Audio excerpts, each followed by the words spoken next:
Hey, Coach, nice to see you. Hopefully, we'll get to see you in person one of these days. Um, I just want to know in general how you're feeling. I mean, Isaiah announced today he's coming back. Cam is coming back. One by one, it seems like everyone is swept back into the dustpan, and you're all, most of you all back together again. Just kind of, how do you feel after this long process about your team and who you have coming back? I like where we are right now. I would love for Rodney Miller's injury to be over with so he could be practicing. He's only allowed to do non-contact drills. But if you look at our roster right now, the addition of Charlie Moore is going to be great for us. He's a terrific player. He's a great teammate. He's a very good distributor of the basketball. He's a very good passer, finds the open man, really pushes the ball in the open court. Having Isaiah and Cam back, they both looked at the NBA route. They both learned an awful lot about the NBA process. But for them coming back, we have two double-figure scorers at the wings that I think makes us a very talented backcourt. Charlie, Isaiah, Cam, and now Harlan Beverly. Finally, today was his first day of playing after the injuries he had throughout his sophomore year. So he was back today. So now we become bigger and more athletic. And then you add a transfer in Jordan Miller, who's the biggest of this group, but plays the guard position, can handle the ball, rebounds the ball well. So our perimeter game is very, very good. We have Charlie, who's a sixth-year senior. We got Cam, who's a sixth-year senior. We got Jordan Miller, who's a fourth-year senior, junior, whatever you want because of eligibility. And then our two juniors in Isaiah and Harlan. So we've got size, speed, quickness, experience, and skill all on the perimeter. And then Sam Wardenberg is back from his broken foot. He's playing well. Deng Gak is much improved. He's finally healthy. I told Deng the best thing I've seen from him is he's at practice every day, actually practicing, because he went the last year with only practicing half the time. So if we practiced 2 hours, he practiced an hour. So today we actually worked out, did skill development for an hour and a half. He was out there the whole hour and a half. So he's going to be able to contribute mightily. Rodney is doing the non-contact stuff. Sam, and then Anthony Walker, who had a very good sophomore year, is back and playing even better, stronger, and more mature physically, mentally, and emotionally. So our front court has improved. We're actually still recruiting. We'd love to get another big guy. We could still use some help in the front court, but tell Dave that he can't be walking back and forth and distracting me there, Michelle. Yeah, Dave. So anyway, we're in a good place right now. We'll go to I didn't mention even we have two freshmen that are here going to summer school. Ja'Kai Robinson and Wooga Poplar, and they've already made a very, very positive impression. They're doing very, very well in all the drills, and they're both very hard-nosed competitors and skilled basketball players. So it's nice to have that kind of depth on our perimeter. We'll go to David Froner from the Sun Sentinel now. David. Hey, Jim, good to see you. A couple questions. First, just to follow up on that, for Ja'Kai and Wooga, the incoming freshman guards, how much can they benefit from having all these vets on the roster in the backcourt, guys coming back and the transfers coming in, just to be able to learn from them without so much of the pressure to contribute right away, and then how to follow after?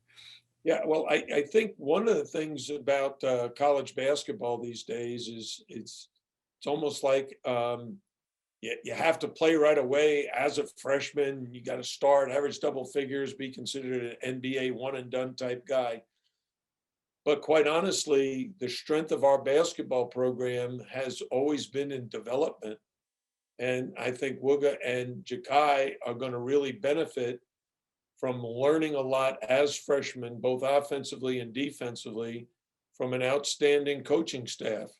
Coach Caputo has been with me for 20 years, Coach Courtney for 12 years.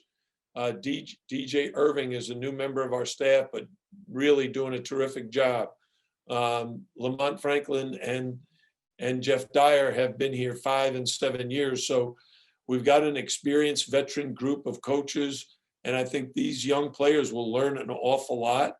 And whether it's their freshman year or after all these veterans graduate and move on, or whether they step in next year, it's to our advantage to have that kind of depth.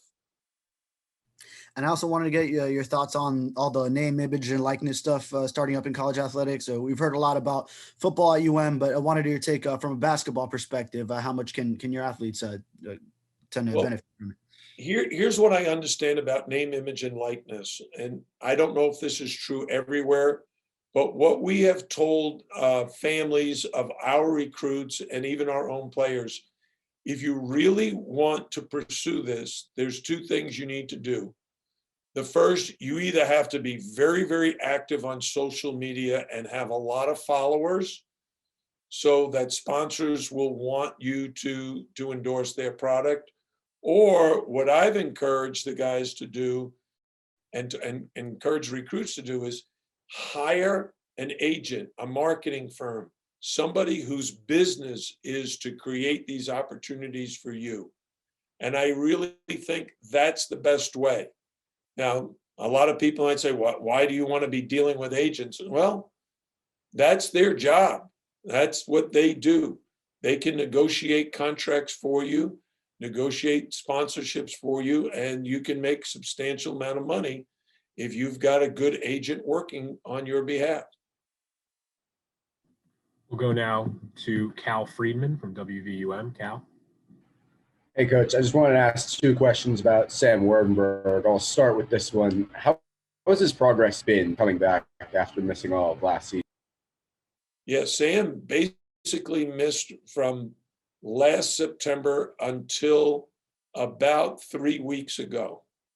So he was not in great physical shape, not in great condition, but mentally and physically, he was in a very good place.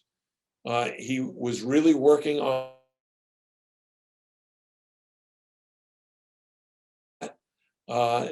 he's always been an excellent defender and rebounder, so he can play both the 4 and 5 position. And if necessary, he could even move to the 3 because he's a very bright basketball player, has a good understanding of the game. I think you're going to see that Sam is going to make a tremendous contribution this coming year. And then I wanted to touch about him at the center with the loss of Nasir Brooks and no new centers added yet. How comfortable do you feel playing Sam Wardenberg at the center in the ACC this upcoming season? Well, the way I look at it is right now we have 3 guys, maybe even 4 guys who can compete for that position. Rodney Miller, Dan Gack, Sam Wardenberg, and even Anthony Walker.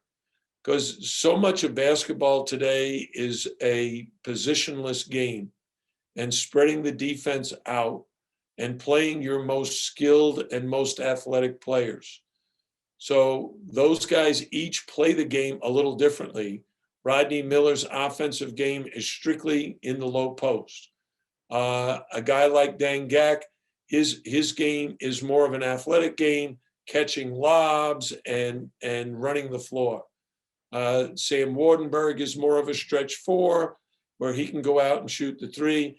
And Anthony Walker kind of combines a terrific inside game with a guy who can hit an occasional 3. But his game is really the one that has the most versatility because of his athleticism. Next, we've got David Lang from WPLG. David. Hey, Coach, I got 2 questions for you. The first one is about Isaiah Wong. announcing he's coming back. I'm curious, what does going through the NBA process do to help a player be better when they come back to college? How will that help him improve? Well, one of the things that the NBA coaches and scouts and general managers do is they actually sit down and evaluate your game and tell you the areas you need to focus on if you want to play in the NBA. You must improve this area. And college coaches can tell their players that. And quite frankly, they don't listen all the time. They say, no, defense isn't that important. As long as I score, everyone will be interested in me. Well, we found that when the NBA scouts start talking to them, they start talking about defense first. Hey, if you can't guard a great player, you can't play in the NBA. If you're a guard and you can't switch at the 1, 2, 3, you can't play in the NBA. If you look at a player like Bruce Brown, who had 2 terrific years with us, the reason he's having so much success in the NBA is because he was a two-way player. He can defend. He had to guard guys like James Harden and Chris Paul and Russell Westbrook. But the way he was able to succeed is he did a really good job and developed a reputation as a guy who can defend. And I think that was kind of the messages that were delivered to Cam McGusty and Isaiah Wong. So we're seeing greater effort at the defensive end of the floor right now in our pickup games. All right, and one more, just the conference changing a little bit with Mike Krzyzewski announcing this is going to be his last year and Roy Williams moving on from North Carolina. So just your thoughts on a couple of legends moving out of your conference and, a new game out there. I actually think it's great for our basketball program because we battle against those guys every year in the recruiting process. And I think sometimes the decision is made before we even get involved, before we can get our foot in the door. We don't know yet how that will change, but I would imagine there's going to be more opportunity for us to get involved with some of the very best players in the country. And we've already seen that in our recruiting efforts right now, this summer of 2021.